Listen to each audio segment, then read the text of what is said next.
Hello and good evening, everybody. Welcome to the CWC. Oh my, well, it's starting slowly. It looks like the players did actually need to switch a little bit at the Civ draft, and we're gonna get going in just a few moments over here. It should be fine. We did manage to get into the, soon into the lobby, so we can get all of the information about the players over there.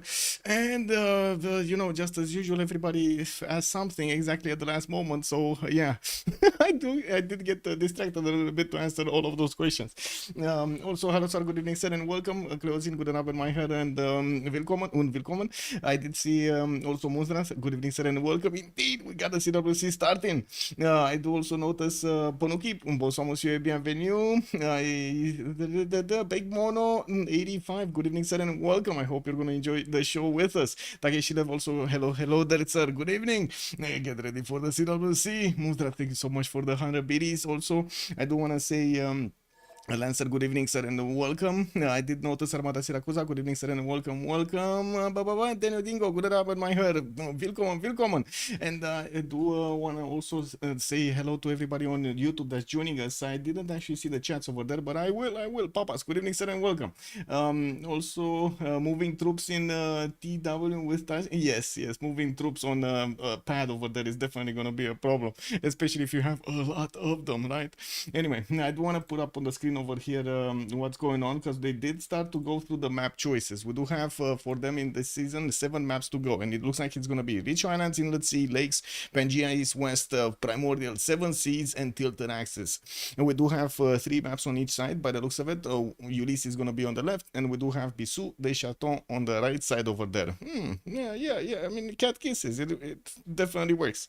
We do have them already taken out 2 of the maps, Rich Islands and Pangea East, West. I do also want to say, if you are looking to take a look at the schedule over there, and also the Twitch streams that are doing the commentary on the games, you can easily find them on Civ6worldcup.com. You can take a look over there. It's going to be updated as quickly as we get the information, and usually it's either by the end of Wednesday every week, or at the beginning of Thursday, or I should say early days in Thursday, early hours Thursday. You're going to have the updates over there with the game's schedule.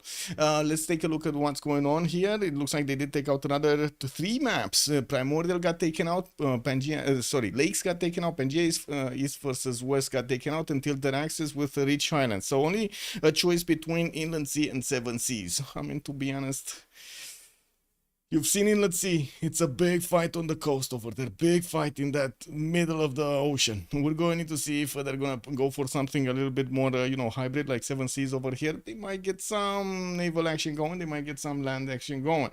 But Inland Sea, last time, a few days ago, we got a bit of a taste. Just a bit of a taste over there. A bit of a smell, a whiff of how Inland Sea actually looks like. And yeah, it's dangerous. Very dangerous. If you don't actually prepare properly on the coast over there, every turn counts. It is extremely punishing to actually not get to the caravel timings at the correct moment in time, or even worse, actually, oh my god, they're going for Inland Sea, or even worse, getting caught between a naval civ and a land civ. That's what I wanted to follow that phrase up. Anyway, it is what it is. We do have them going for the Inland Sea as the first game coming out for this CWC season 10. We got these 16 teams. Wow, okay, let's go. What do we have over here? Ulyss on the left side will need to start banning. They do have 5 bans in the first phase, with Bisous de Chatons needing to also do their 5 bans early. We're going to need to see what kind of tone of the game we're going to be set over here by Team Ulyss, and it is going to be a question how many of these coastal nations are they going to try to take out, not to mention the amazing damage dealers like Julius Caesar. There we go, pam, we got Julius over here taken out immediately. Also, Automod is catching stuff. Oh, Flash Neo, good evening sir, and welcome. Board Daniel, hello there sir, welcome. Also hoping for Primordial or Tilted as always. Well, I guess Inland Sea works just as well, no, Bordanian? I think so. Also, it's a Pangea Classic. It's the wrong preset. Oh, it's a Pangea. We're inlanding again. It's Pangea Classic, or what is going on over here? C'est pas le bon map. That's what they say over here in the chat. Oh no, Inland equals Pangea. Oh, and so I got worked up for nothing over here. Come on, man. You know, I was like, you know how those cards are that you actually need to drill them at the beginning. You know, just get the engine started. I was doing just that over here, and then boom, they changed it up on me. Pangea Classic Regis. It is what it is. We're gonna need to get a taste of Pangea Classic Regis. It's not on the beta. It's not on the beta. It's on the 642 version. If I'm not mistaken, let me actually take a look at over here what's going on in the bottom. Spectral Battle Balance Map 642. 642 is the version, and then we do have quite a few extra modes over here that you know makes the game significantly easier. That's my how to say that's my conclusion. Makes the game a lot easier. It is what it is, no? No more math needed. Who cares? Okay, so it looks like they did take out 4 civilizations, Grand Colombia and Julius Caesar by the side of Ulyss. On the right side, we do have Bisous de Chaton going for goal, and they took out the great Saladin. They took him out. Is that the flanking Saladin? I think that is the flanking Saladin, right? With the, yeah, it's Sultan. With the +5. Ooh, that is quite a problem over there, I gotta say. Those boats can get extremely dangerous. Yeah, we're going to need to see how they're gonna go through this next. They do have another 3 bands to take out, and as you can see, they are taking their good old time to actually go through these choices. I do have to put up also, give me a second so I can put it up on the screen over here, the map, right? We need to put up the map. Pangea Classic Regis. There we go, Pangea Classic Regis. Alexander and Genghis are next. Yeah. Yeah, there was a BBG update. Yes, there was a BBG update. I think we talked about it on stream, Rafi. We talked about it last week. I'm pretty sure we kept on talking about it because they were doing that dramatic thing with the settler snatches, and we got a little bit of a laugh out of that. Wow. Anyway, I guess, you know, I'm adding more protection pads. We do have also Catherine de Medici, the Black Queen, being taken out by Team Ulyss. Looks like right now we're waiting for kitty kisses over here. The kitten kisses. To be honest, I play 2 Civ6 once a month currently. Yeah, it's totally understandable. Poland is also going to be taken out by Bisous de Chaton. That's quite a powerful nation. But on this, oh, well, I guess, wait a second, it is Pangea Classic Regis. So whatever I said over there about Inland Sea doesn't matter anymore. We won't have that much of a pain to actually get these navals into the game. And I'm pretty sure they're going to go for a lot more land civilizations than they're going to go for naval civilizations. I'm also pretty sure they're probably going to stay out of the Tundra. We haven't seen a Russia or a Canada pick in a long time. Maybe in the FFAs, not so much in the 4v4 scene. It looks like also Kublai Khan Mongolia has been taken out by Ulyss. Okay, another 3 bands to go. The next one is going to be Bisous de Chaton. Victor, good evening, sir, and welcome. Good luck to the players indeed. Oh, wait a second. I need to actually finish my water because I didn't get my coffee. Can you imagine that? Oh.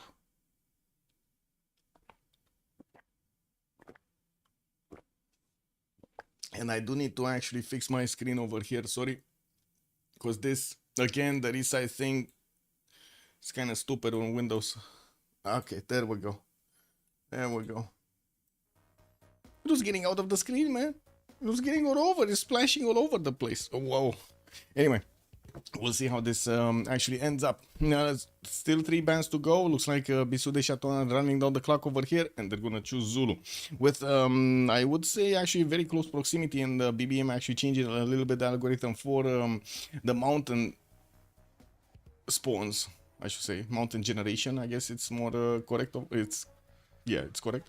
We're gonna need to see how the players are actually gonna get, if they're gonna get lucky with some mountain ranges that are protecting them from their opponents. Usually on the standard ridges we did have quite a bit of that. In the classic ridges it looks like it's gonna be a lot less pass-throughs, and the players, well, I guess we're going to need to see how they're gonna evolve there. I can't wait to actually see quite a few map generations so we can get a taste of what's going on. Of course, we did see the map generator work in the previous 4 games a week worth of games over here on the stream, but we didn't have that many Pangeas. They played on other maps. It is what it is. Yeah, we do have Lotaro also being taken out by Team Ulyss, while I do see the last choice over here as a ban for the first phase from Bisous de Chaton It still needed to be chosen. We'll see what we end up on.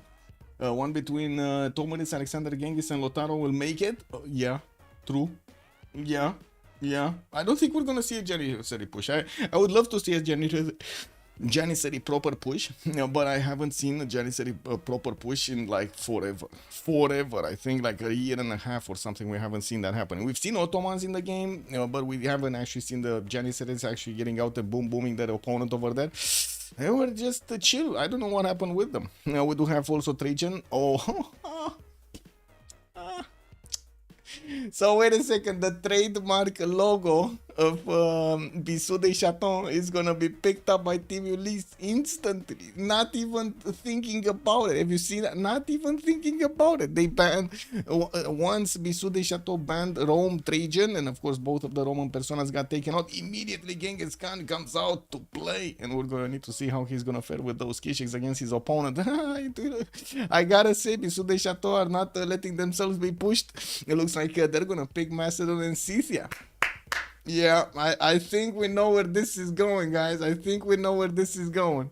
Okay, Cleopatra. Looks like it's gonna be a choice for Team Ulyss over there to get those Marianos working. I'm pretty sure he's gonna be very fond of getting his campuses next to those rivers. And we're gonna need to see how he's gonna manage to get everything done. I gotta say, going against Macedon over here and Scythia at the same time doesn't look that easy, even for Cleopatra. I know she's very strong, but is she that strong? That's the question.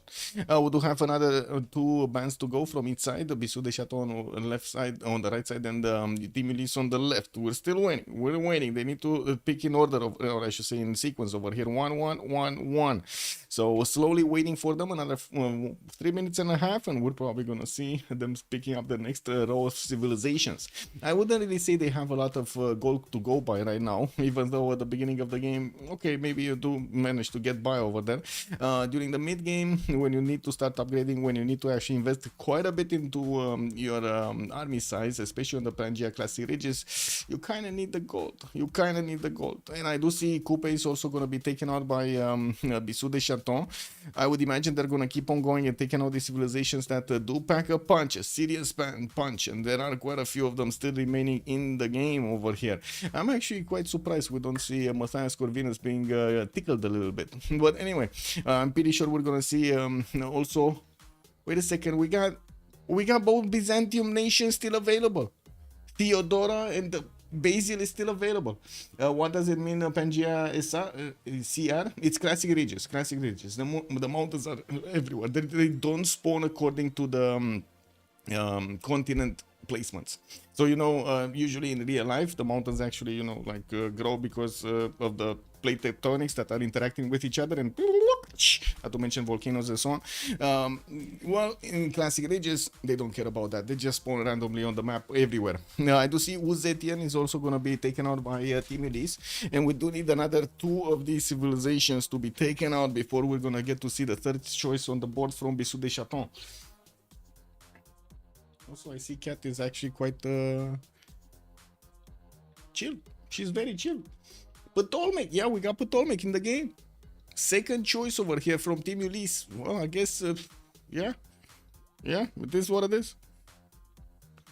Also, standard ridges spawns mountains on continent borders, classic ridges that spawns mountains everywhere. Exactly. For the boom boom. Thank you so much, Moonstrat. Much appreciated for the 100 boom booms. Yes, the 100 boom booms. Looks like Cyrus is gonna get to be taken out by Bisous de Chaton. We still have Nader-Shah, so I'm not that worried about Persia getting through. And to be honest, Nader-Shah is quite a powerful civilization there. And we do have also Nubia being taken out, and immediately Nader-Shah is gonna be picked up by Bisous de Chaton. Actually, 3 war nations already. I wouldn't really call Cleopatra as a war nation. Do you guys call Cleopatra as a war nation? I don't call it as a war nation. Is it just me? Anyway, Athena is sleeping. Athena. No, yeah, zero reaction. She's sleeping on my stool over here right underneath the desk. Anyway, we got still Montezuma in the game. Yeah, we do. We still have Montezuma in the game.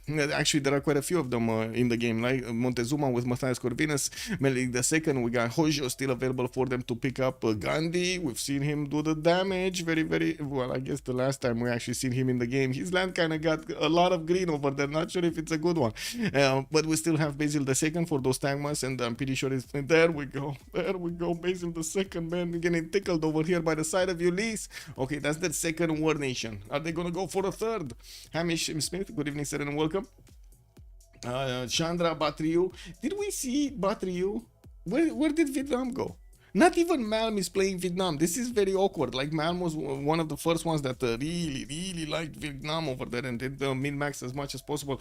It's Bill Q's. Well, now it seems like he totally forgotten her. I don't know. That's kind of weird, man. Anyway, I guess he felt the need for a change.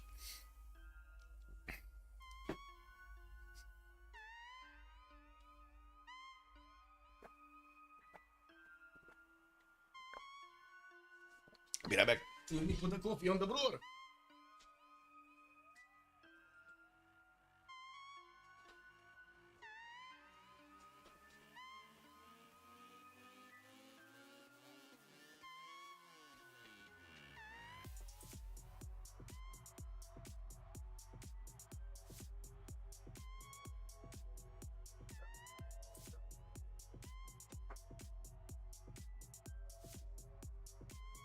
Okay, what do we have? Ooh, Khmer is gonna be picked up by Team Ulyss, and on the fourth choice, Bisous and Chatons are still thinking how they're gonna actually get their synergy going over there. I would say they do need a little bit of gold here, and it looks like they're thinking the same. They're gonna pick up Spain for the fourth civilization here, and with Genghis Khan, Cleopatra Ptolemaic, Basil II, and Khmer on the side of Ulyss. We're gonna have Bisous de Chaton going for Macedon, Scythia, Nader and another civ that must not be named. It looks like it's gonna be Tokugawa. Is he gonna get in? Tremor, good evening, sir. Why nobody picks Inca on this map? Not enough mountains, sir. Not enough mountains.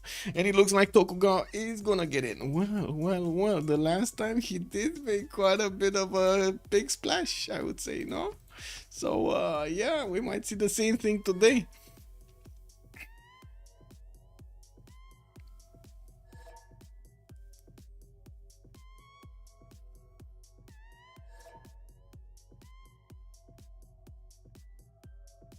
Ooh, coffee's getting done. This is Pangea. San. CR. Yeah. No inland today, boys. We're not gonna go for inland today.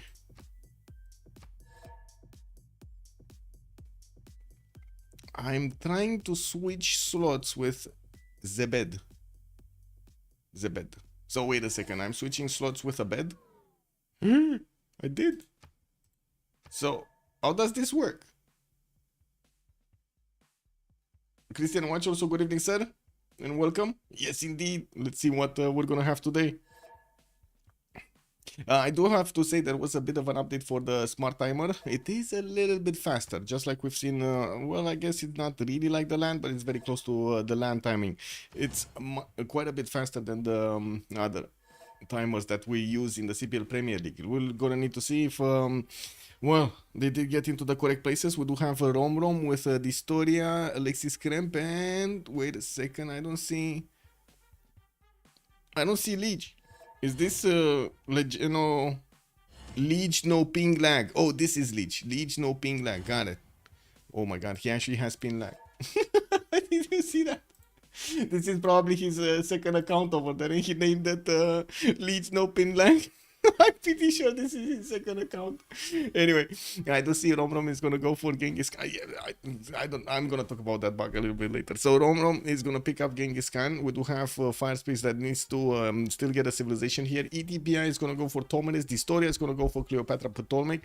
Overact, we don't know yet. Liege is the one with Khmer over here, and we definitely haven't seen Liege on Khmer in quite some time. I cannot wait to actually see him play with it.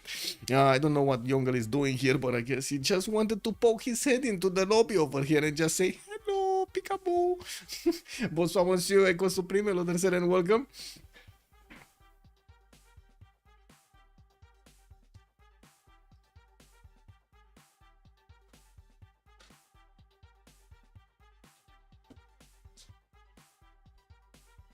Okay, so the coffee got ready. Steaming hot. The animated Khmer AI says things in a very annoying way. Which one? Wait, which animated the Khmer AI?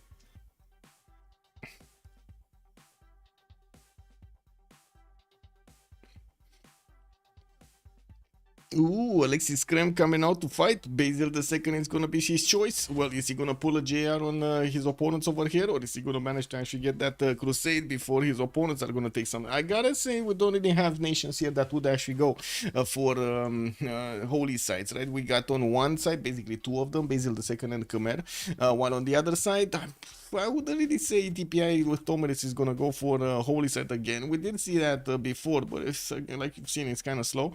We do have, I guess, Tokugawa that usually does really like his internal trade route. So commercials, harbor openers are kind of a go-to here for Tokugawa. Yeah, I guess you can play with holy sites. I wouldn't really see that happening. So, to be honest, I don't really think anybody's gonna steal away that crusade ability from Basil II. He probably doesn't need to actually, how to say, focus it that much at the beginning. Of course, you would really like to. To have it.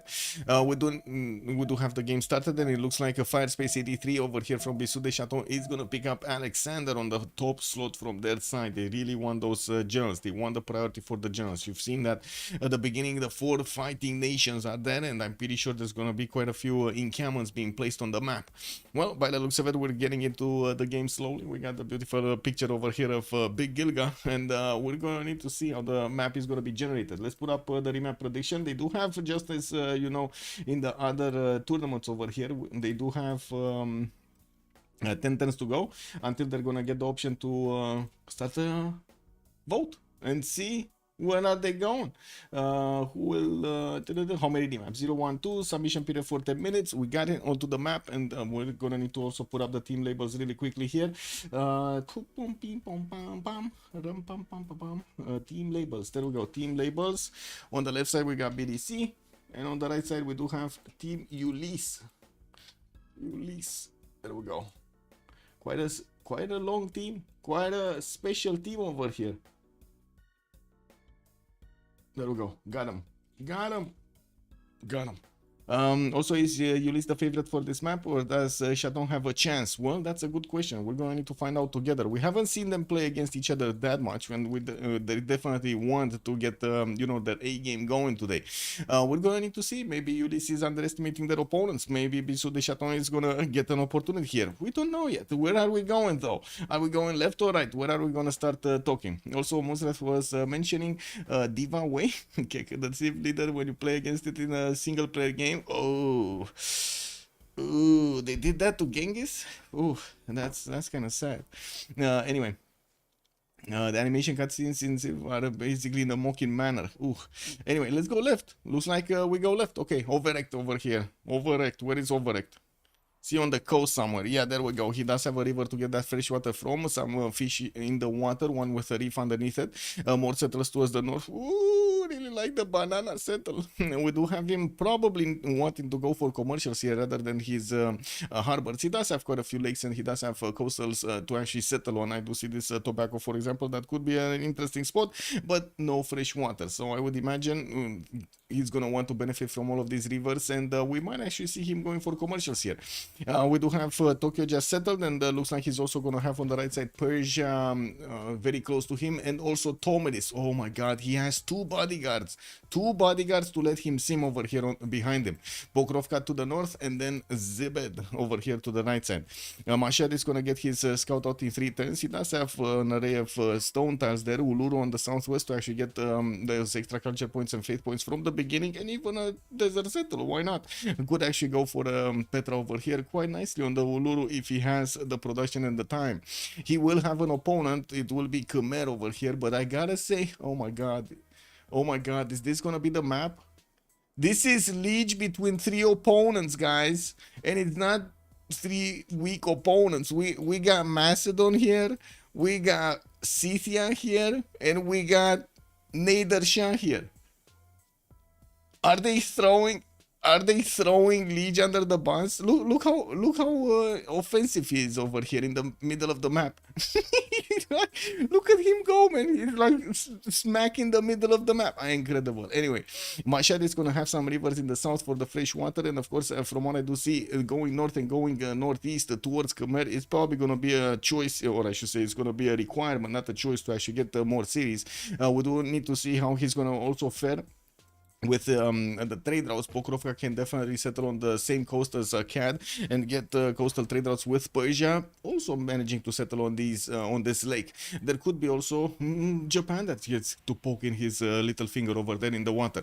And we do have Pokrovka in the north benefiting from extra culture tiles, and I do see he's gonna have the silks in the north, which he just invested in. He got the silks, man. I mean, you got, yeah, you know, it's it feels good. No, it feels good. Leech can handle this, I believe. We believe in Leech. Oh my god, can you imagine when he's gonna find out about this? Maybe they don't remap this and he finds out right after the remap vote, you know, and he's gonna be like, guys, guys, guys, can you like help me a little bit, you know, like Macedon just keeps on pumping units against me, Scythia just keeps on sending Saka horses, please give me gold, you know, like I need units. Anyway, I do notice we're also gonna need to take a look at Pella with quite a few chops in the capital. He's also gonna have Foro settles against Khmer from the early stages of the game. I do have to say Macedon is not quite a quick civilization to actually get your war mood going. Yeah, very strong units, the Hetaris, but they do need the Basiliki Bates to actually shine. So most of the time you kind of need to wait for that special building to finish before you're going to start getting all of your units out. Most of the time also the players do choose to wait for Warlord's Throne. I do see he's getting his second scout out. He does have 3 of these horses right next to his capital, quite close by, with the second settler towards the north with fresh water that could easily be his. Some geothermals to give him the extra GCC towards campuses, and of course he's very, very close to Khmer here. Now let's take a look also on Basil, because it looks like he might actually be the balance option here. We might see him needing to pick up a fight with Macedon, 4th fight with Macedon, so he doesn't actually get to send that many units to Khmer and letting Khmer have his way with the other ones, with Scythia and Nader Shah. Constantinople does also have quite an array over here of stone tiles, and I do see he is gonna have a good placement for a Temple of Artemis. This looks very good. 1, 2, 3, 4, 5, 6. 6, not bad.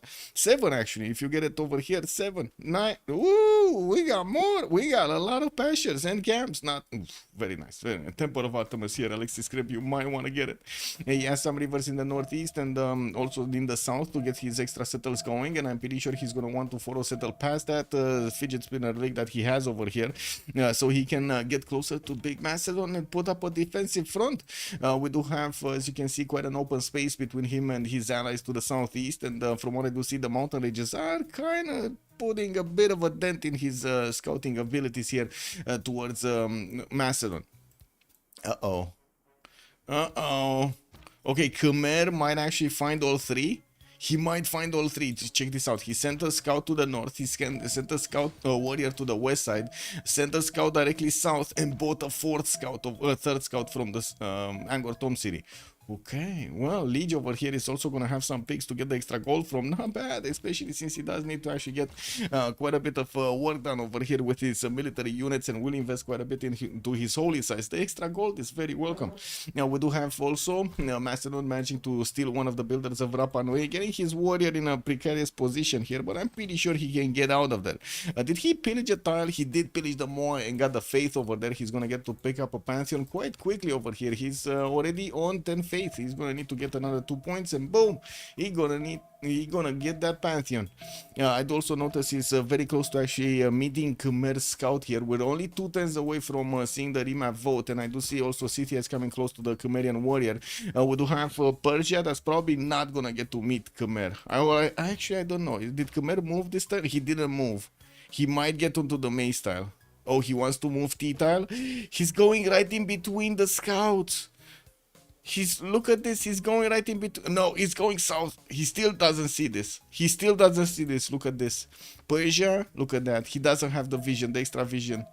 And Liege doesn't have the vision. It's just a lot of marches between these 2 scouts. We do need to take a look also on Karakorum. We do have Romro benefiting from his own crocodiles here to get rich and or die trying. And it looks like successful Passover. Khmer went left and Persia went right. Where is this warrior gonna... Oh, this warrior already actually spent the movement. Oh, he might actually... Well, depends on where Khmer is gonna cross the river, but he will find Persia there. And I do see Scythia is coming close to Rapa Nui, just as Khmer is finding out about that city-state. The builder is back in Macedonian territory. We do have also Cleopatra Ptolemy here to take a quick pick on. Raked looks like he's gonna get one of those fires going, and I do see it is gonna be a rainforest fire, right? Burning woods, no, it's not. So he's only gonna have a potential one more tile to actually get the fires going. Not ideal. He does have a 2-3 deer tile and of course some extra cocoa tiles. Doesn't really have a lot of floodplains. I don't see floodplains, boys. I really don't see floodplains. I like the 2-3 deer tiles. I really like the cocos, but where the bang back cocos, man? Where's the extra cocoa? Key Jarvis, good evening, sir, and welcome. What's the quickest way to get a pantheon? Well, pick Indonesia, I guess. That's the quickest way. Coco Glacier, also good evening, sir, and welcome. Khmer first era for sure. Khmer versus Macedon is a pretty bad matchup for Leech. Yes, it is. It is a very bad matchup actually. Khmer is not that strong at the beginning of the game. Oh my god. Oh my god. Finish prediction. Finish prediction. It's happening. We got this. We got this. 0 remaps. Oh, okay. He didn't see them. He only saw Macedon. He only saw Macedon. He didn't see Persia. He didn't see Scythia. Oh my. Oh my, oh my. Yeah, Echo Supreme, it is. I stopped it. Thank you for the messages. But I did. Anyway, let's actually take a quick pick over here again from Cleopatra this time around and take a look at the strategic resources, because right now we know it. A moment of silence for Leech. Oh my god. Wait. No. Let's actually put a new vote. Let's see. Will Leech win this 1 versus 3? Yay or nay? That's it. 30 minutes submission period, boys. We got a lot of time. Put the points in quick. 1 versus 3. You heard it right. 1 versus 3. We betting on Leech. The Khmer party going. Yeah. Boomsy.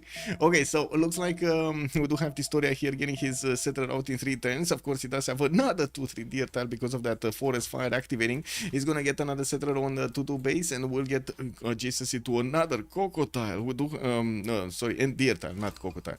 He's also gonna have a decent amount of river placements here for the extra cities. Some spices on the right side, the Crater Lake on the northeast to get some extra era score later on in the game. And he's kind of in a free simming position, right, on the right side of the map, not coastal, so he's not gonna get easily attacked by Japan, and he's definitely gonna make quite a bit of gold with his teammates. Doesn't really have, then this is a bit of awkward here, doesn't really have the ability to get those trade routes through the water, through some of these lakes or water bodies. I do see also we're gonna have Egypt getting his builder away from Geneva. 3 charge builder, man. The story over here not taking, well, I guess he's kind of taking prisoners, right? He got a builder back. Anyway. Now we're gonna need to also take a look at Rom with 4 science and 2 culture. He's getting his 3rd city out.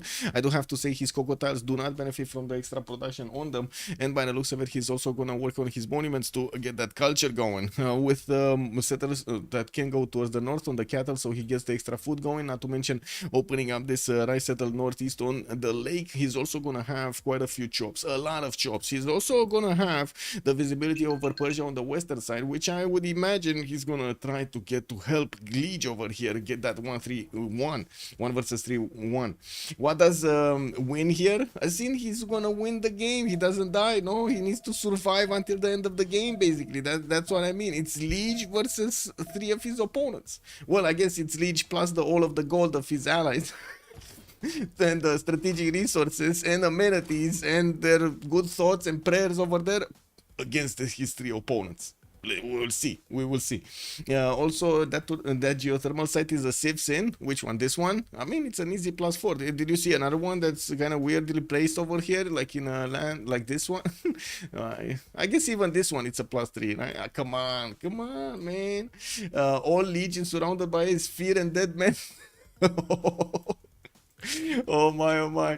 Oh my god, he's already hunting down the Macedonian warrior that was trying to wiggle his way out of Rapa Nui over there. But it looks like Liege is sending his scouts, his army of scouts against Macedon. Also gathered with all of the cats coming from Byzantium. Here we're going to need to see how Alexis Kremp is going to try to also focus his efforts against big boy Macedon.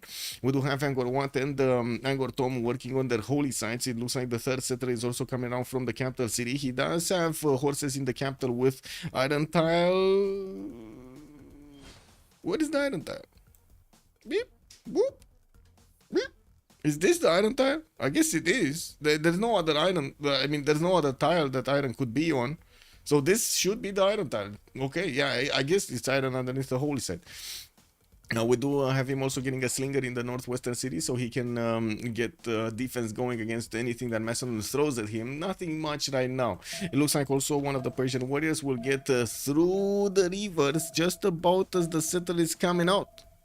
And is this the geothermal settled city, or is this going to be something else? Doesn't really look like the geothermal settled city is that good, right? One seagull 2-2 over there, other tiles around it are 2-1. He could go northeast though on the main tile, get closer to the bananas, have an extra seal tile to get the extra culture going, and also quite a defensible position against attacks from Macedon over there. We'll see. We'll see what is he gonna choose. Well, I gotta say, if he goes southwest, this is the direction that if he goes into, the Persian warrior is just gonna be waiting inside of the forest to pick his settler up and woo, get out of there. Yeah, the floodplain city, Angor Wat? Yeah, floodplain city it is. The bananas, man. He needed to get next to the bananas. Oh my god, he's sending the settler southwest. He's sending the settler southwest. And look at that warrior not moving. Zebed over here is not moving at all. Oh my. Okay, this is, I would say this is right now a race for steel nerves. So, Nader does know there might be a settler coming towards him. He doesn't know if it's escorted or not, but he does know if he stays on this tile, nothing will see him because of how the vision works on the units of his opponent, right? So, if he just stays there and the settler just walks, you know, onto one of these forests, he's gonna be like, oh, thank you very much. Thank you very much. Yeah. He didn't scout northeast. Wait, he didn't scout northeast? What? That's the only direction. Oh my god, he doesn't know about Big Banana. No, Zebed, one more turn, man. He should have just stayed there for one more turn. And now the settler of Liege is in trouble. We do have settlers also moving over here. Looks like wait, what? He had the opportunity to take the settler, but he didn't? Pikachu? He had it, no? That's your... I think we both saw it, right? We all saw it? Am I just dreaming here? There were 3-4 seconds in which that settler just stood next to the scout. Wow, that was close. That was close. I gotta say that was a close one for Fire Space over here. We got his builder getting out of his capital with 2 charges. He did manage to get God of the Forge there as a Pantheon and putting down his encampments protected by his cat scouts. We do also see Khmer did manage to get a warrior, and I do see Persia is trying to get to that slinger plus the settler. Well, the slinger is gonna take a lot of damage if the warrior starts attacking into it, especially with the +5 against full strength units here. I do want to take a quick pick on Alexis Kremp, and we're going to come back to see how the action is unfolding. Definitely Liege is going to be the middle of things here. We got Karakorum, Al Malik, and Gora Balgasun going triple encampment setup in the middle here. It looks like he's not going to bother yet to upgrade anything, getting a builder out. It's going to be on his secondary priority here. Quite an array of stone tiles south, and I do see he's also going to have some quarries from the marble tiles. We don't know his Pantheon yet. He does have horses in the second ring for Karakorum, iron also in the second second ring on the western side, not a problem. Looks like he's also going for animal husbandry right now, so he's gonna find out where his resources are. While I do notice Persia did start attacking into that slinger quite quickly. We got another death over here. It looks like Macedon just acquired another few points of extra science because he's taking out the Chimerian units. Those scouts are dying left, right, and center, and it does seem like this settler is not finding a home. This settler doesn't know where he's going, man. Like the units keep telling him, go left, go right, go left, go right, and he's like so confused right now. He doesn't know where to go. He's in newly discovered territory over here. The signposts on the roads are just like crisscrossed over there. There's no proper way. Deny the generals. Yeah, there's definitely gonna be quite a fight for the generals. And we do need to take a look at Alexander here, getting him to finish his encampment first one next turn. He did manage to put another one out from Amphipolis, but did not get the one in Chalkidiki down. He will need some gold to buy out an extra tile over here for that encampment to happen, and I'm pretty sure he's gonna buy it in the south, so he's gonna be closer to the Chimerian Jewel, Angkor what. And we do have also him still sitting in his capital to discover stuff. He's going for iron working, so wait a second, he's going for Hypastis attack? I mean, this is kind of close work, Hypastis attack, but that is extremely expensive. He might actually want to go in Hypastis because Scythia might want to go horses, so they might not have enough horses developed in their empire for something different. Anyway, now we do see also him immediately going for the encampment training project, and I do want to take a look in the tech side if he's discovering anything, because this would be dangerous. No, he's not. Okay, it's fine, because if you discover an extra stake, an extra civic, you know, price goes up, your dreams just go poof over there. It's a disaster. You're gonna need to wait another turn, a full turn, 200 years in the game to actually get a general. Can you imagine that? That's quite painful, right? That's quite painful. We do also need to take a look at Scythia here. We do have him with actually he's not getting his encampments down. He has 3 cities, with religious settlements being one of his pantheons, and I do see he's gonna go for currency so he can get his commercials now. We do have him with quite an army of builders starting to improve his pigs. He's going for the pigs first, why not? How many encampments on the map? 10 or more, I think. No, we got like 6 encampments on the map right now. 6. No, 7. I see there's another one here from Constantinople that just got placed but not actually made. 7. Pokrovka does have access to iron tile in the first ring of his capital city. He's gonna go for the fourth city quite quickly, and I'm actually a bit surprised we don't actually see him trying to get some war units going. They have a juicy target in front of them, and they're not actually capitalizing properly. And you do see Mongolia is gonna pick up the flag of being a defender over here of Khmer. This is not gonna be easy, even if it's just Persia and Macedon going against Khmer. Not gonna be easy. We do have Moksha establishing also in Pokrovka for those extra culture points, and I do see he's also going to benefit from some coffee and amber tiles that are going to get improved. Has more iron tiles in the city of Genolus, and will definitely want to get more of these horses going. Has another city northeast that he could actually get it quickly. Could try to get Rapa Nui on the way towards his opponent, and he does have a fourth city quite easy to acquire here. Not extremely good, but there are quite a few jobs that he could use to keep enhancing. Did the settler die?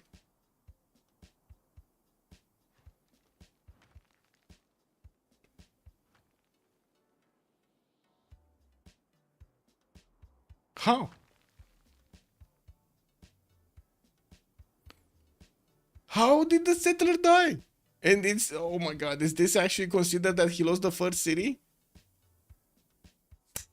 Oh my god, disaster strikes! Disaster strikes! Uh-oh. Well, we did have the holy sites finishing. At least he's getting his shrines up. We're going to see a defender of the faith probably being picked up, and we're going to see how he's going to push back his opponents here. There are quite a few units. He has slingers defending him, but it looks like it wasn't enough to actually keep away those pesky units from taking one of his settlers. How did he die though? Zebed played before lead shift enter and took it. Whoa, Zebed over here managing to take the settler. Incredible. Scythia is also walking onto one of those holy sites and will pillage it. The first one also got pillaged. I think that's just the shrine, because I just see, yeah, it's just the building got pillaged over there. You know, they had something to target. In the best territory, we do have him getting a commercial out from Susa. Looks like he is getting his fourth city. No encampment yet. He's going full commercials here. While he did manage to get Zranka on Uluru, he's going to get some extra faith and some extra culture from that city center. We do have him also starting to improve some of his tiles. Send some of the units to the right side. Met by TT, but it's a bit too far away for his own taste over there. Might actually get a city there if the game goes long, but not at the beginning. We'll spend quite a bit of time to get his commercials out, and I would imagine he's probably gonna want to get some classical units. So right now he's discovering animal husbandry. Will probably follow up with archery and go for horseback riding. We do have also to take a look at his strategics here. It does look like he's gonna have his horses second ring from Mashad, and I don't see the iron. It probably is underneath this commercial because I don't see it anywhere that it could actually pop. We do need to also take a look at Tokugawa here with 3 cities on the western coast. He did manage to go for harbors, actually, not commercials. 1, 2, 3 that did get put down. He did go for the banana city in the city of Kyoto, which does have fresh water there, and I do see him immediately improving in the coffee tile, so he gets that second production point and the extra gold. Oh my god, are we putting a Civ6 on Liege? I do need to put a poll on this one. I'm sorry, I need to put a poll. It's very important over here. Civ6 for Liege losing a settler in first CWC game. I mean, it's drama. It's a lot of drama, man. A lot of drama. Yay or nay? That's it. Let's see. That's a lot of drama. 5 minutes. Let's get the votes in, boys. Okay, looks like also CD Patreon got it, so it's going to be available for Tokugawa to use as a pantheon. He's going to get those 40% of points of production into the first district that he chooses, and it will be harbors. Liege is the law. Yeah. You know, a funny thing in Romanian, actually, that's exactly what it means. Lege is law. We do have also his fourth city moving towards the T-tile over here towards his ally on the right side. He didn't choose to go for a fourth city on the coast. I'm pretty sure we're going to see another one, just not right now.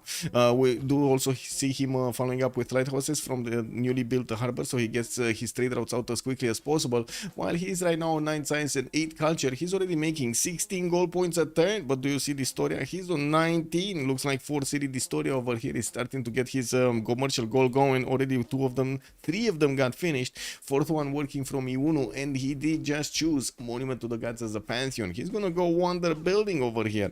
Distoria getting also his Governor Plaza in the southeast getting built quite quickly. We do have him with Moksha as the first governor, and I don't see any other chosen.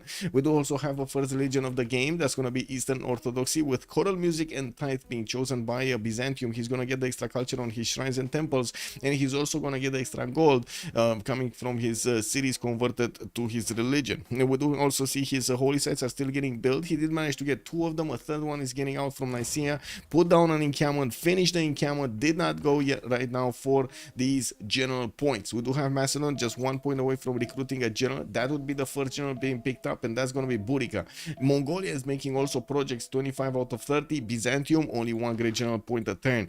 Looks like Mongolia is going to finish another encampment training project this turn around, and they're gonna both pick up a general here. Now we do have oh my god, how did, man, this is incredible. I'm trying to talk about other stuff happening, and when I come back the situation totally changed over here. How did this happen?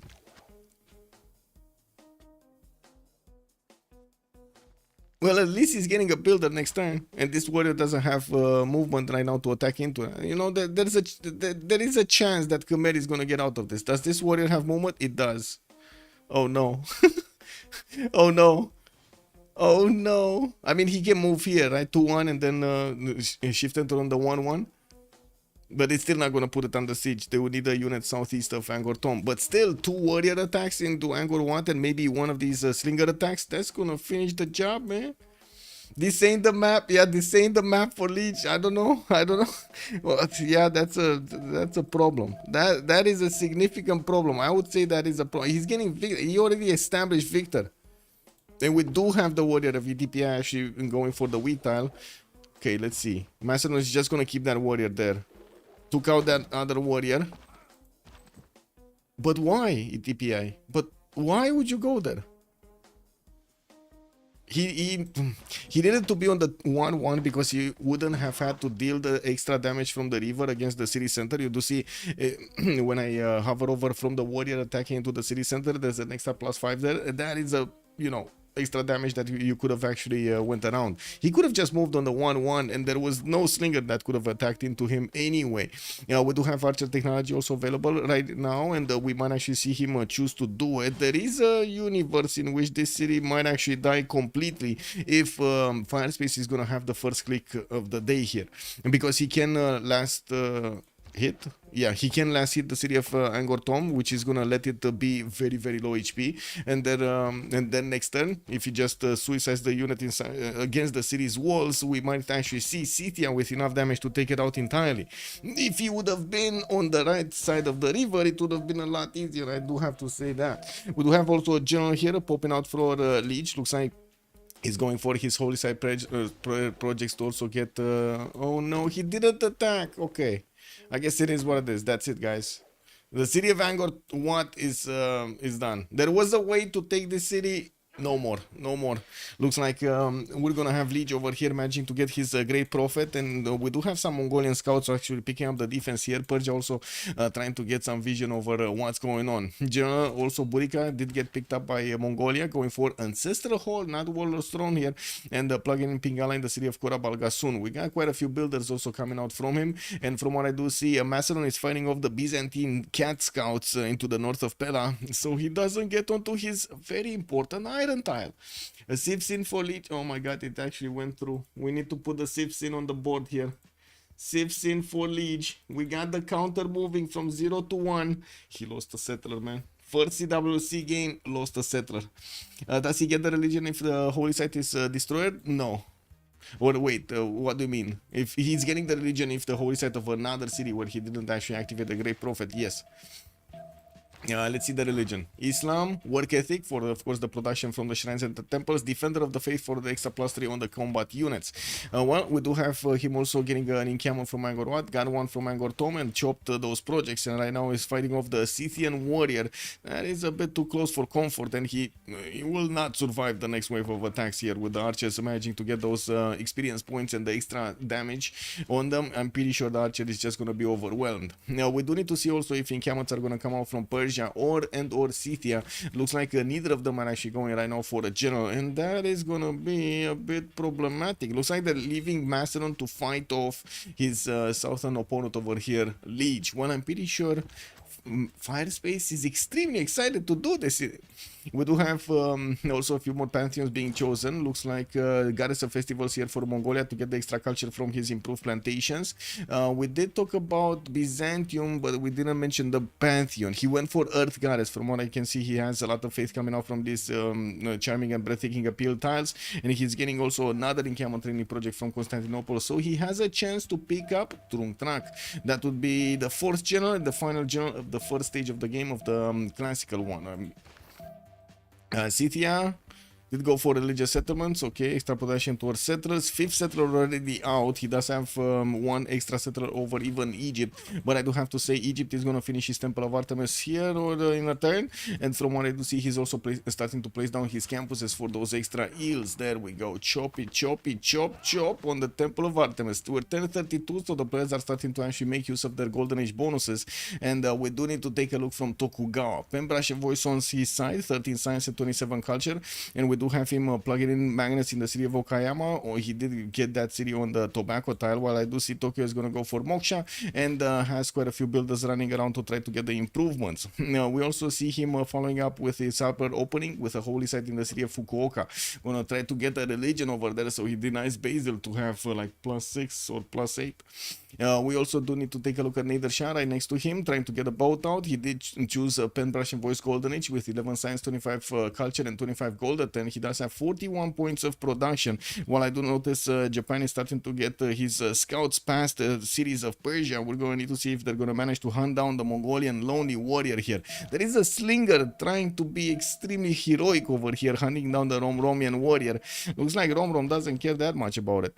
We do have also commercial hub investment projects attacks coming out from Persia. We do see Fadlan is going to be one of the next merchants, and I do see Egypt is on 5 great merchant points at 10, while Persia is 6.9. Egypt will get enough points next turn to actually pick this one up, and it doesn't seem like the project is going to finish in good enough time if we don't see Persia actually getting to chop this. We might see him needing to chop this. We do also need to take a look at Scythia. Scythia, 5 cities strong, starting to get campuses out, 9 science, 24 culture, with his government plaza finishing next turn to give the points to these commercials. Gonna pad those number of gold points, 33 gold right now with 45 points of production, and has only 2 faith. That's not important right now, especially for Scythia, even though, you know, a little bit of faith doesn't actually make that bad. We do have him also wells to improve in the water. He's gonna need sailing for that, and at the moment I do see him actually discovering next turn. While he did place his government plaza to increase the commercials, unfortunately the extra science on the campuses, well, not gonna get that good. We do also see quite a few patches for him to place down his kurgans, and we're going to need to see how things are gonna develop here. I'm sorry.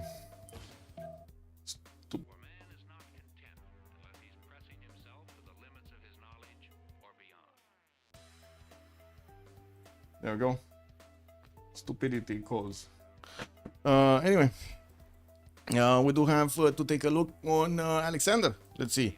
3 cities strong, getting his Basiliki pays. We do have with God of the Forge being picked up. It looks like his iron tile did get pillaged there, and we do have his general just being flaunted in the front of Liege here, in the front of Kumerian territory. He does have Magnus being plugged in Shalkidiki with a builder with 3 charges ready to chop whatever he needs to be chopping here. I would imagine he's going to need to get those units out faster than later. 8 science, 15 culture, also 25 gold in the bank. He's going for wheel right now with games and rec. I'm pretty sure I don't know. I don't know if he actually discovered the iron working or horseback riding, to be honest. I don't see him yet putting any units in the build queue, so we're going to need to wait for that to happen. Governor Plaza did get placed down, and of course he did get the governor title with it. Didn't yet go for his warlord's throne, but I do see he did pick up oligarchy, so he's going to have those extra +4 points on his melee units. We do have also Lexis Kremp, Monumentality Golden Age. He's on 12 science, 26 culture, and he does have 45 faith at 10 with just 3 cities at the moment. He's working on his 4th and 5th settler, and did manage to recruit one of the generals for his Tagmas over here. He does have also the ability to buy out those builders with monumentality, and you do see he did manage to get quite a few of them out, so he can start improving his territory, while the horses are going to start to also get out of his cities here. I do see him going for Warlord's Throne in his Gavron Plaza. He's definitely getting up for war over here, so he can, you know, fend off the attacks on Liege. We do have the first Hetaris also starting to appear in the build queues of Shalkidiki, 2 turns. Pella is gonna get the builder first, and then gonna probably chop some of those units out. The Hetaris are gonna be quite dangerous to Khmer, and the moment I do see Khmer, 8 science and 9 culture, Monumentality Golden Age, 16 faith a turn. I don't know, man, that's like 3 times lower than Alexis Kremp. 30 points of production. We don't see him actually going for his 3rd city over here, and he's trying to get some builders out. I gotta say, a 3rd city would be extremely useful. I don't know what happened with that one. Anyway, we do have a bit of gold coming out from these truffle tiles. Unfortunately, he needed to chop those out, and he took out the forests. These pigs are left. They're naked. They're all naked. That's disgusting. That's really disgusting. Oof. Anyway.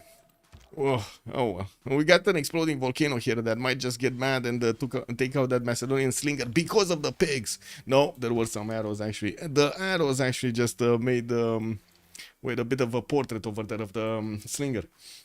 94 gold for BDC. Yeah, they do. No more trees for the pigs, yeah. I know, right? Also, who the priest was encampment opening into ancestral hall is unique. Yeah, it's not that common. It's not that common. And we do have Stonehenge coming around also for Mongolia, for another one of these religions. I do also notice Egypt is starting to get converted by the cities of Byzantium, but he doesn't have his own religion. Temple of Artemis did get finished. Ancestral Hall is going to come out in 3 here from the Historia. 23 science and 54 culture already for the Historia. We do have him on 47 gold at 10 with 72 points of production. Significantly more production than Overrex Tokugawa with 53. We do also see some more settlers from Swenet and the Thebes. 5th and 6th are coming around. He's gaining also a holy site here in Iuno, which again will make it very easy for Byzantium to make a religion. There are still 3 religions available, and only Tokugawa, Japan, is actually trying to get one from the Bisous de Chaton team. We do have also Persia getting very aggressive with the city of Akan here. Mongolia was trying to plug in our money in that city center. The boats, look at the Persian galleys just getting in. What are you doing, Akan? I heard this is a party. Choo choo. They started attacking to the city center, took it down to 48 out of 200.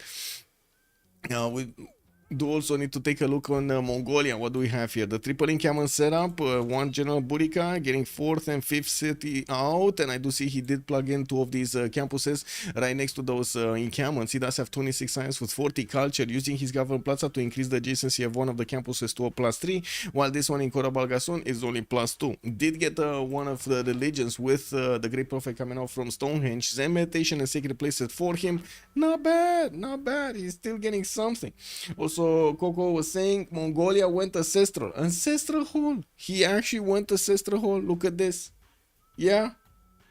I mean, you know, it is what it is. Who needs production? Okay, we got some warriors coming out into swordsman here, getting upgraded with a bit of, you know, a bit of defense there on their units. We do need to see the Hipastis also coming around with the first Satari popping out from Chalkidiki. We do have him with a decent amount of damage against these earlier units of Khmer. We do also see a World of Stone is getting built in the city of Pella with some of more archers coming out from Amphipolis. Honestly, I would have thought he's just gonna start pumping out Hetaris.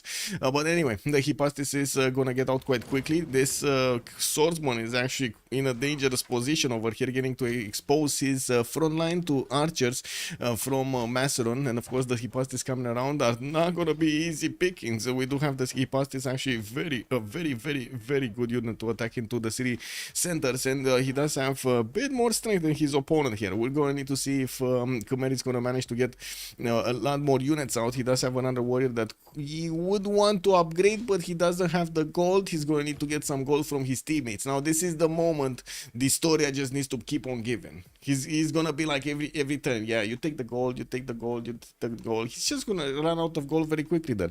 We do have another swordsman coming out from Angkor Wat, and I gotta say, because Khmer did place his archer over here, the swordsman is going to come out in the city center, so he's going to need to move it out towards that forest. He does have a general here, and we do need to see if Macedon is going to manage to, or I should say, where is he going to manage to go for? I mean, to be honest, he could just move around, no? Did this archer not shoot? He didn't shoot. Okay. He didn't shoot. Hetari do come out with a promotion, and as you can see, he didn't activate it yet. And I'm pretty sure we're gonna see the swordsman actually getting that fortify. Yeah, he did fortify them. And he does have Defender of the Faith belief over here for Khmer with an extra +3. I'm pretty sure he's also gonna try to get Governor Victor for an extra +3. Again, an extra +3 over there. But he doesn't have it yet. He probably doesn't have the governor titles. He did manage to get his governor plaza out. Third city. Third settler on the way. He did finally scout the May settler. This should have been the safest settler that he could have had, by the way. Safest settler. And I guess he's going that way. Oh no, he's going right? Okay. Where is he going? Not the banana settle? I guess he doesn't want to get fired up. We do have also a cat being taken out by Persia, and from what I do see, he's working on his builders next. We do have Magnus plugged in the city of Tarsus, where there still are quite a few shops available. The capital city still has shops. He didn't actually use it that much. We do have Pingala getting to establish in Zranka, and more settlers quite quickly coming around from the cities of Persia here. Well, he does need a lot more science to actually pick up Romroms and Historia sent over there with 25 and 28 on their side. Now, I do see Zebed is only 19 points. Okay, Mongolia getting his 4th and 5th settler, one moving north, one moving south. Looks like also this story is starting to expand quite quickly, trying to go for Colosseum from the city of Rakedet. He did manage to get Coleus as a great merchant, and I do want to take a look if anybody picked up Hypatia. No, they did not. If Fadlan is going to be on the side here of Egypt, we do have him with the extra trade out capacity available, and I do see none of the next ones did get picked up. Rajato Darmal is going to be one of the next trade route giving bonuses, but not extra trade route capacity. Merchants there. I do also see Mongolia is making 3 of these great general points. We do have Macedon on 6. Looks like Khmer is on 2. Byzantium is on 1. Okay. Well. There's a significant line of units here from Khmer coming out.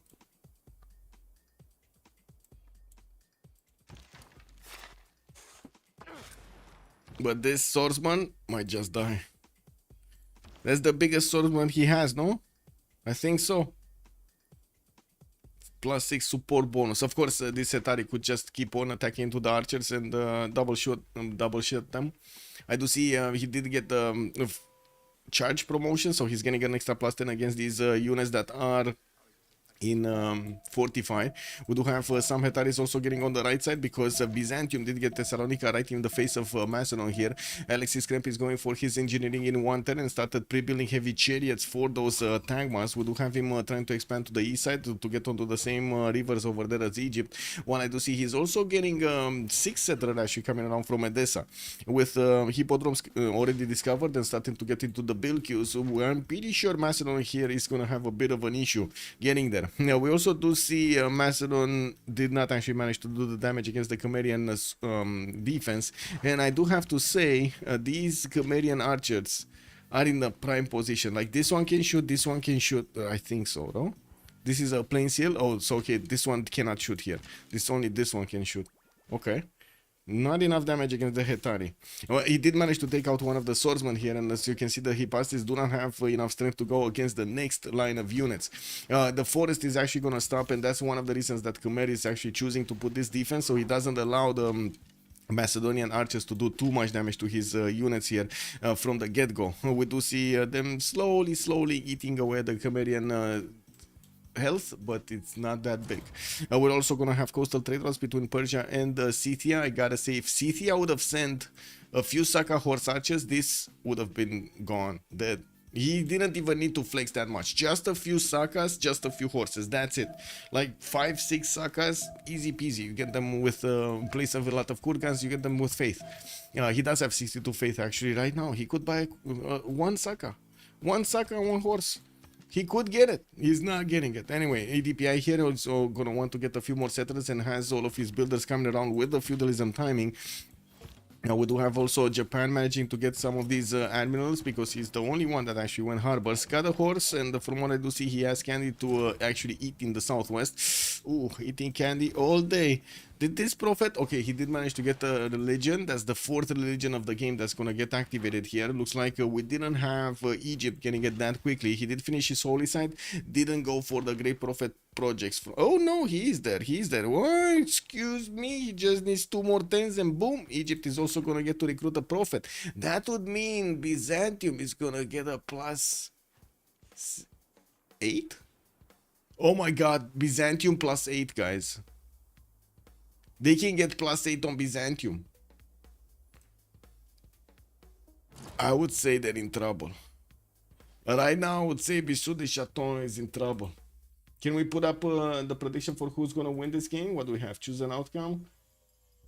Well, I guess it is. We kind of have the prediction, right? It's Liege against the world. Is Liege drums or monarchy? Liege is monumentality. He's using his amazing 18 faith a turn. And wait a second, he's actually going on the counter-offensive over here. Macedon is doing a back foot. He's just building Hippastis, the swordsman of Khmer, starting to do the damage. We even have Rapa Nui's archer getting onto the front line in Egypt's territory. Okay, what's going on? What is going on? Khmer, are you gonna keep pushing? No, he's going back. He just pushed a little bit Macedon. Got one of those hits on the board here, and gonna need to move around his archer base so he can keep on shooting these Macedonian units whenever they're gonna get closer to his lands. I do have to say Alexis Kremp is divine right next turn. He does have quite a few of these heavy chariots. Look at the line being built. This is awesome. We got those traders moving from Thessalonica to the capital city, making a beautiful line of reinforcements. We got right now 4 of these heavy chariots with more coming out in the build queues, and with the hippodromes also finishing, he's gonna get quite a few free units. I'm a bit sorry for Macedon because Byzantium with a +6 will hurt a little. Yeah. I'm pretty sure it's gonna hurt a lot, not a little. It's gonna be a massive concern, massive issue over there. Yeah, we got a horse also from Byzantium going south. Khmer is trying to get to a safe space. Oh, so this is what's going on. This is how Leech is gonna win. He's gonna GTFO out of there. Got it. I mean, that's a valid tactic, no? I would say that is a valid strategy. We got markets coming out from Mashhad, and I do see Persia did manage to connect quite a few of his cities with his internal trade routes. We do have Stranka also working for pyramids at the moment, and to get those free builders and the free extra charges. While Persia did just get his first horse, he also got his first campus pillaged over here in the city of Susa. Governor Plaza did get audience chamber, so he's not gonna get those extra production points from Warlord's Throne, but he is gonna get extra population because of the extra food and the extra amenities that you do get from audience chamber, coupled together with the governor titles, of course. Right now would be perfect timing for Scythia and Persia to kill Khmer. Yes, it would be, but they're not doing so.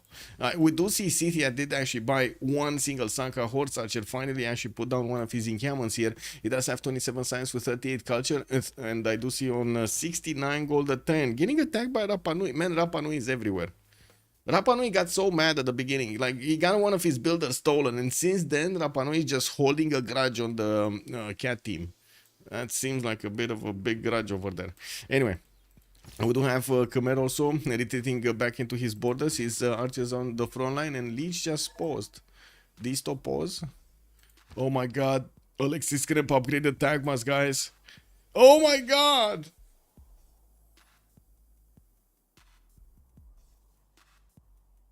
Look at the Tagma damage. They are wasting time. Do not let Leech escape. Do not let Leech escape, man. Muslim. I gotta say, this is how to say, imagining, you know, like somebody shouting from like a balcony somewhere. You know, there's somebody fighting on the street over there, or doing stuff on the street, bad stuff on the street, and there's somebody shouting from the balcony. It's very high up. Yeah, do it. Don't let him go. Don't let him go. You know, that one of those scenes over there. Alexis Kremp may be the best Basil player. Ooh, Alexis Kremp, man. Yeah, I don't know about this. Already +4 from the taxi straight. Is gonna get 66 damage against the Macedonian Hetari of only 41. Alexander doesn't have an alliance yet. It will be a slaughter. Yeah, I don't know if he actually got Crusade, because he didn't get his. Yeah, he didn't. No, Japan got Crusade. Actually, Tokugawa got Crusade away from him. Doesn't matter anyway. Like his +8 is just gonna overwhelm his opponents in any case. And it does seem like a Macedon here is slowly getting to machinery, not going for his stirrups. Oof. Yeah. Anyway, commercial hubs also coming out from Japan in the city of Tokyo. Okay, and Kyoto is gonna get for his massive builders more cities coming around, while we do see Persia doing about the same thing, trying to get as many settles out as possible and building up that pyramids. Also, what is this? There's a call for a referee. What's going on? One sec.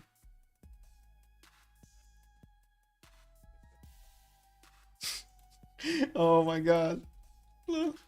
Oh my god, man. I got a picture shared by Ferhat over here. Look at this.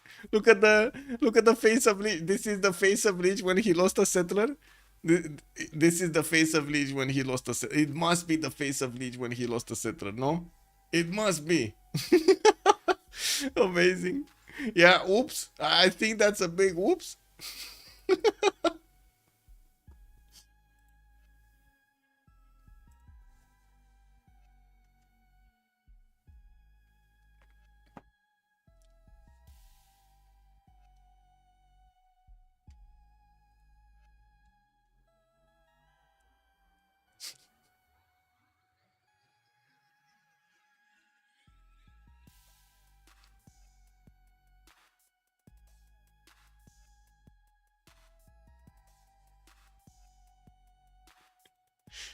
Yeah.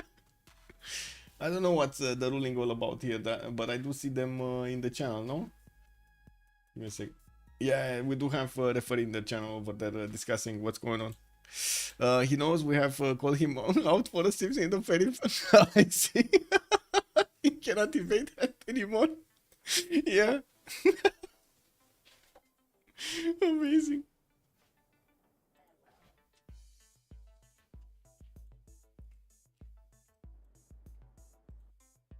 Okay, we're just waiting to see what's going on.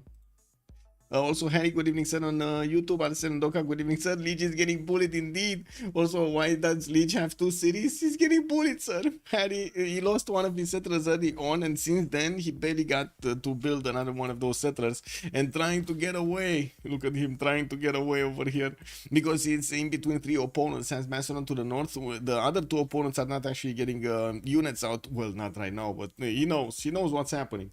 The thing is, because neither Scythia nor neither Shah actually picked up the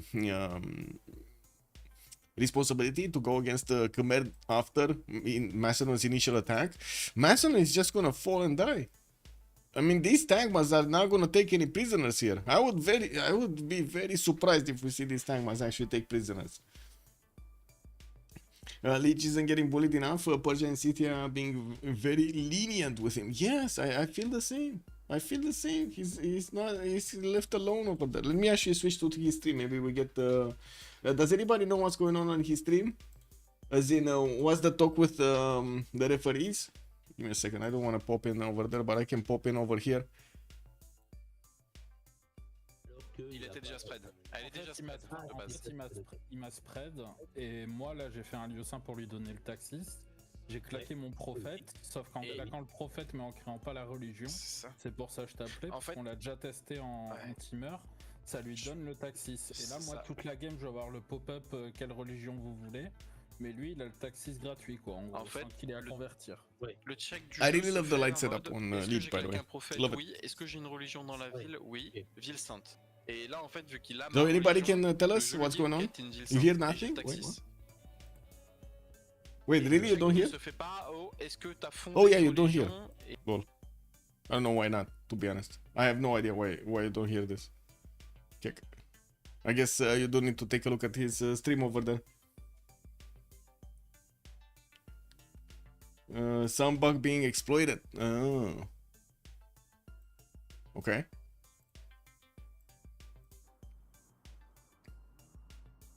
I heard something about the taxi street also, but I didn't hear specifically what it was. Nubus Maximus, thank you, sir.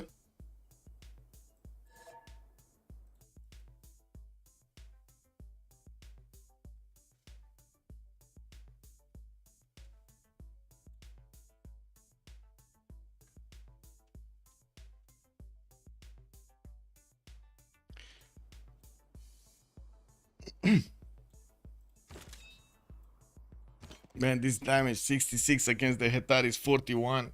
That is gonna hurt so much. And it's not like a Macedon can actually get really quickly to his stirrups to get his knights out. And even with the knights, it wouldn't have been this easy to actually defend this. Good afternoon, ma'am, and welcome. Why are they calling a referee? Good question. We want to know that also. I didn't see any text over there being shared. I'm pretty sure it's something related, or what stream was telling me, it was something related to the taxi trade. They might have been, it might have been a bug over there or something. There's nothing in their communication channels. They just, they are talking on Legi's stream, or you can hear the talks actually on Alexis Kremp on Legi's stream. For some reason, if I put up the streams over here on my own end, I don't hear the sounds. Like, you don't hear the sounds on stream. Not sure exactly why.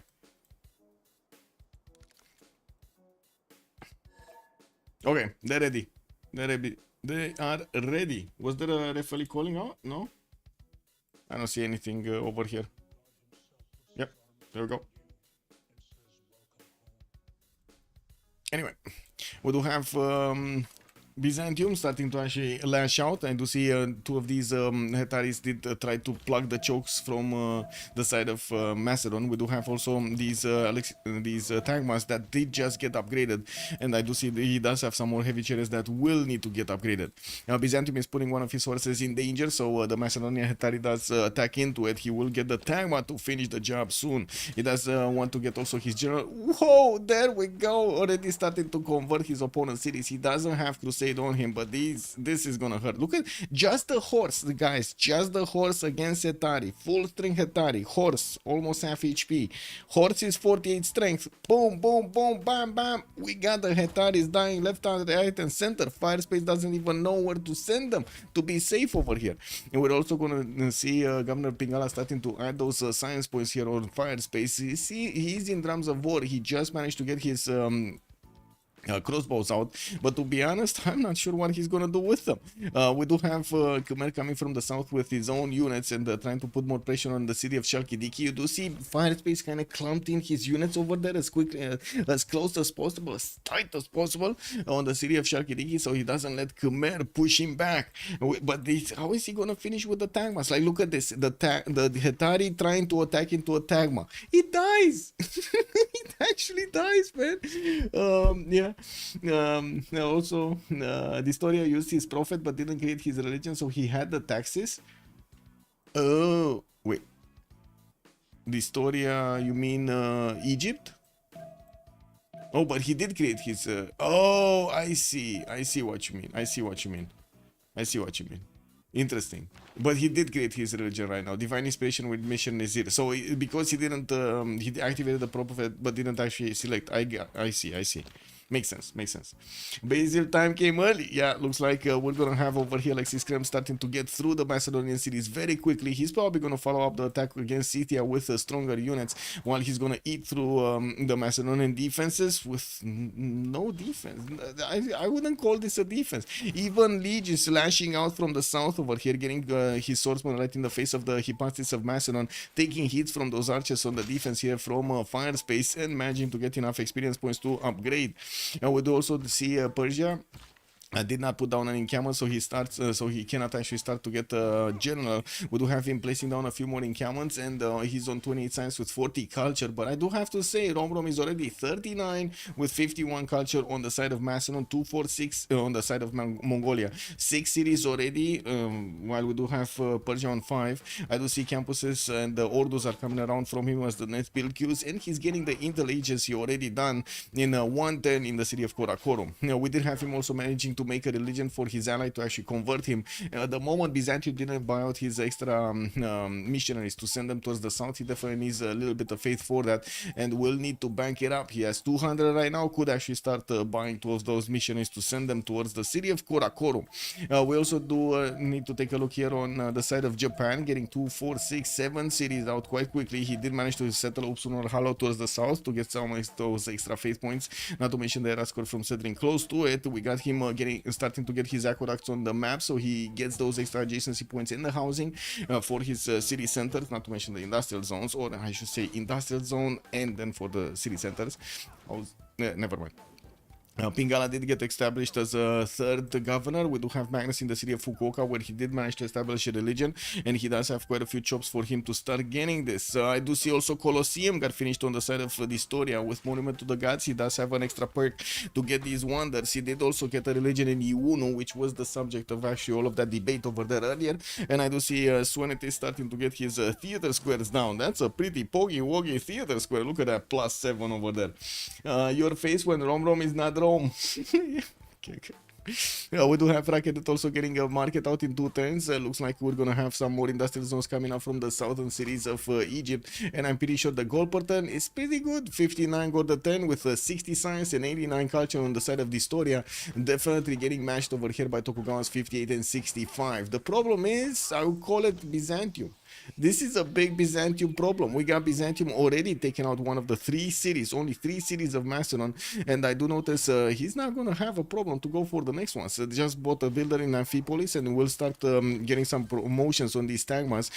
He does have the ability to go through the wall defense like they're butter, like they're nothing, and from what I do see, another Hippostasis is gonna come out next time from Macedon.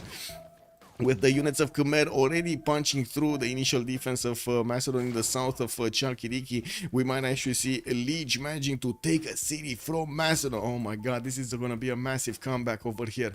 Massive comeback. Liege prevailed. I think Liege won. I think Liege won, guys. Liege won. We got that city of Chalkidiki being placed under siege. We do have Khmer shooting as quickly as possible his arrows against his opponents, but could not break the siege. We do have also Byzantium moving all of his tagmas towards the city of Pella, and it looks like this is a fight from the expanse over here, with the city of Pella trying to get out of the spaceship, you know. Basil just keeping cities. Why not? Yeah, I mean, why not? No, easy for Liege, easy solo Liege. Yeah. Oh my god, yeah, actually he did get this. He did get this. This is incredible. I gotta say, for the start of the CWC, this is awesome. We do have City also starting to attack into Rapa Nui. I do see walls are going up in the city of Pella with more Hetaris coming around from Macedon. We do need to see if Scythia is actually going to start to get units out. He did get an encampment, did not get yet one of these generals. LCD is one of the next ones. He needs 75 points. And from what I do see, Scythia still needs 72.7 points. That's a lot of points. Chalkidiki being placed under siege. Pella is going to come out next. Only a few seconds to go until we're going to see the end of the turn. And there are quite a few units from Khmer that will get the opportunity to actually attack into that city center.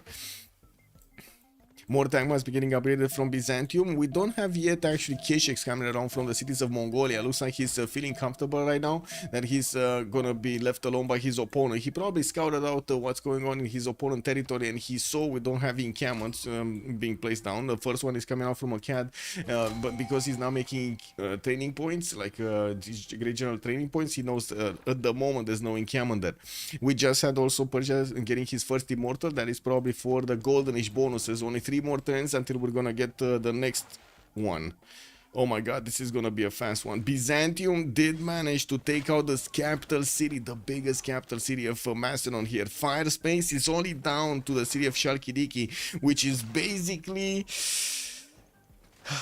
getting taken out by the Liege units. These guys are very, very annoyed. Can you imagine? They got one of their settlers, you know, brothers and sisters got taken out in the wild over there by one of the Macedonian units. The Macedonian people kept on punching through his defenses in the north, and then boom, it just went sideways really quickly. And and right now Chalkidiki is down to 162 out of 200 garrison health, with the city being under siege. He's not gonna get those I would say healing points, and we're gonna see all of the units die next turn. Yeah, 4 versus 3 situation. Liege is in fact the guy from Elden Ring named Let Me Solo. Oh man, he must be happy right now. Like, he must be really happy, right? Let's actually take a look at his face. He must be really happy. Like, come on, this. Let's see. He's still so concentrated. Look at him. He's so concentrated. Can you see him? Yeah. You see, he's so concentrated over there. Makes sense. Okay, Rapa Nui has been taken by the units of Scythia, and we do have Khmer sending some of his units to see what's going on. Scythia doesn't have a general with him, but he does have one Saka. We do have Chalkidiki also slowly being taken out. I would imagine that city is just a few hits away from being taken out. Just let the tagma, you know, touch it. Let the tagma touch it. It's fine. The 2 horses are gonna finish it. It's fine, guys. It's fine. He's just getting his farming experience. What Liege is doing right now is farming experience for his archers. Easy peasy. Took out all of the units. That's gonna be the death of the first civilization here. Turn 50. Byzantium takes it down. Takes it down. Should have given Civ6 for making Liege mad, yeah. Okay, and the Rapa Nui has also been raised to the ground. Looks like Scythia is going to need to pick up this defense, and we do need to see if Zebed over here is going to manage to get enough units to also counter whatever is coming out from his opponents. First, I do see Mongolia did get a military engineer and started building up the pathways towards the northwest to connect to Khmer's territory. We do have him getting his Diplo quarter out and putting down more libraries. 4 versus 3 situation right now for the players, and that's a GG right there. First game, finished, turn 50. Ulyss knocks one on the board. 1 versus 3 situation for Liege. It looks like he was in the room with them Not them in the room with him. Yeah, he was in the room with them, man. Yeah, amazing, amazing. That is so quick. That's awesome. Let's see, we need to get into the debrief channel over here and let it ride for a little bit, as in wait for them to actually get into this also. Oh, they're going into the lounge. Okay. Oh, G. Je suis taponne, Farrell. Hein. Non, vous allez prendre des totales là. GG, well played. Comment ça, c'est quoi ce remap? En fait, on a Khmer et Byzance en face d'Alexandre pour qu'on remap. Il y a un truc où on n'a pas de regrets, c'est ça? Mais non, mais alors là, vous êtes tellement surmodélé. On en parlera, Okay. Oui, mais moi je suis assez d'accord avec le fait que vu la pose de TP et tout. You could have taken that city of Liege. You could have done it. I don't know why you moved the warrior, like Scythia. Why did you move the warrior on the wheat tile instead of moving across? That's my biggest question. I should have crossed, but I was afraid move would be weird if he first moved or shift enter something, so I did this. I see. Allège, pas trop stressant l'early, c'est ok? Oh, ça va hein, au bout d'un moment, là, le timer, là, ils ont mis 5 secondes par tour. Qu'est-ce que c'est Mais con, moi aussi, mais c'est mec, gros, moi j'avais juste à me battre avec des bâtisseurs, j'y arrivais pas. So weird, Michael. You got to sweat a little bit over the Liege, hein? C'était trop... Et putain, les first move, je croyais avoir réussi à shit hunter, hein, le colon, mais apparemment non. Ouais. Tout simplement. Enfin, en tout cas, Fire, il a bien pris aussi. Du coup. Fire, il a Au début, l'early. Ah non, en 3 tours, il était plus là.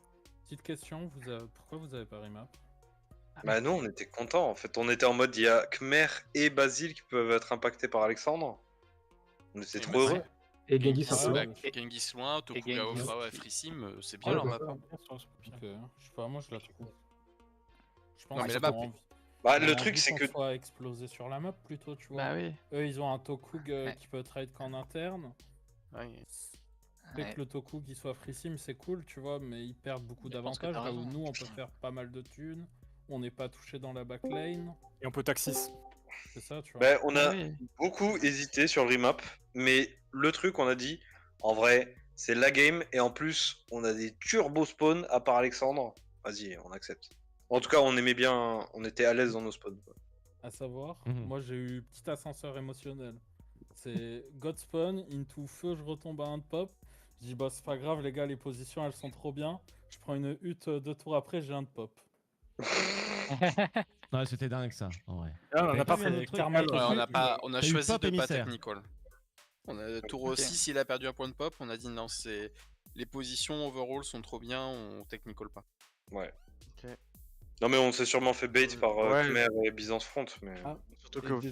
Désolé aussi pour la pause. Oui, pas de En gros, avec Byzance, pour expliquer un peu, j'avais eu l'interaction en teamer. Quand ta ville est convertie et que tu fondes ta religion, enfin que tu claques le prophète, mais que tu fondes pas la religion, t'as directement le taxis chez le mec. Et bah c'est un peu douteux, donc je savais pas si c'était autorisé ou pas, donc j'ai préféré qu'on appelle un arbitre. The historian was just explaining what we did earlier, what he was talking with the referee. He was explaining why the pause and that they didn't need to explain to the referee what did happen over there with him getting the taxi straight from his ally city, getting converted by his religion. He activated the prophet in that city center, still got the taxis, but did not get his actual religion. He did get it after the talk with the referee, though. De toute façon, avant la fin de la menu, tu fais rarement des missionnaires, non? Bah là j'en ai acheté 3 avant la fin de la menu pour avoir le plus 4 parce que enfin assez vite quoi, et dans tous les cas j'allais chez Lège derrière récupérer un plus 6 et chez Ronron pour récupérer. Là sur la City j'allais débarquer avec Ah mais bon, pas de militaire, plus 8, j'ai fait les gars, c'est fini. La plus 10 avec le Tagba, c'était ça allait être terrifiant. Non là j'avais accepté ma défaite. Non mais on doit peut-être remap, mais nous on est en mode on peut tuer Lège quoi, on est en mode on donne tout pour tuer Lège, on n'y est pas arrivé, dommage. Ah putain, encore Vat. Putain, le Victor qui arrive au bon moment là pour le plus 5 de défense, moi j'étais là, c'est chaud. Ah c'est chaud chez toi. Ouais. Oh, les- C'était chaud. Je pense qu'il vous manquait quelqu'un sur les campements pour dîner en général. Que Macédoine, ça suffit Oh, pas. je l'ai eu super tard. Avec en je pense, général. campement, Je dois pas l'avoir première. Je pense que je dois aller en chercher un deuxième air en théorie. Pareil dans pour cette Lège, Lège il doit pas avoir général non plus. Je pense Oui. que après, vous avez Ah. qu'une personne qui part campement. Moi, je Après, pars campement ouais, avec moi- le backend pour cette raison, tu vois. Donc, je pense qu'il y en a un Petit de retour. qui doit faire pareil. Petit J'ai pas retour pensé. sur votre draft. Moi, Macédoine, sur Plangé classique, j'aime pas du tout. Parce que généralement, tu vas push des cifs qui vont avoir un bonus militaire là où toi, t'en as pas vraiment. Parce que tu vas avoir qu'un seul général. Enfin, c'est Un hyper plus 5 sur les compliqué tarpots, Plangé quoi. classique. Ouais, mais c'est sur. Enfin, c'est très limité Là, en termes t'as un de zone. bonus de guerre sur 50%, 60% de la game quand même. Tu peux pas dire que t'as pas de bonus Ça de avait l'air guerre. pas mal quand même, Macédoine, ça avait l'air pas mal. Pour jouer un C'est shop bien, comme ça avait l'air pas mal. C'est bien, mais en fait, la réflexion d'Histo, et je suis d'accord avec lui, c'est que t'as besoin de te setup avec la civ. T'as envie de faire un peu plus de 3 villes et pas rush les généraux. T'as envie d'avoir plusieurs généraux. Et les match-ups sont pas forcément positifs dans la plupart des cas parce que tu vas pas. T'as un petit bonus militaire en face souvent. Et du coup, ton bonus sur tes endroits suffisent pas. Donc, on était content de vous le laisser. On avait plus peur que vous preniez d'autres pics en force rota. Ouais, moi, c'était Ptolémaique qui faisait peur. Ouais. Ouais, de fou. Je pense que Macédoine en vrai, en pur 1v1, normalement t'es censé quand même gagner avec ton avance de science. Naturel. Mais là, c'est que vrai que bon, mon avance de science en fait, par rapport à ma position et les cibles par rapport à laquelle j'ai des impacts, j'ai pas le temps de toucher quoi que ce soit. Bah, tu commences trop à être lent, setup, en il y a Tagma qui arrive quoi. T'as pas le Dommage. temps de faire tes basilicoi et tout dans C'est certains ça, c'est le cas. problème sur en fait sur Ouais. Plangé classique. Vu que tu veux faire tes basilicoi avant de spam les unités.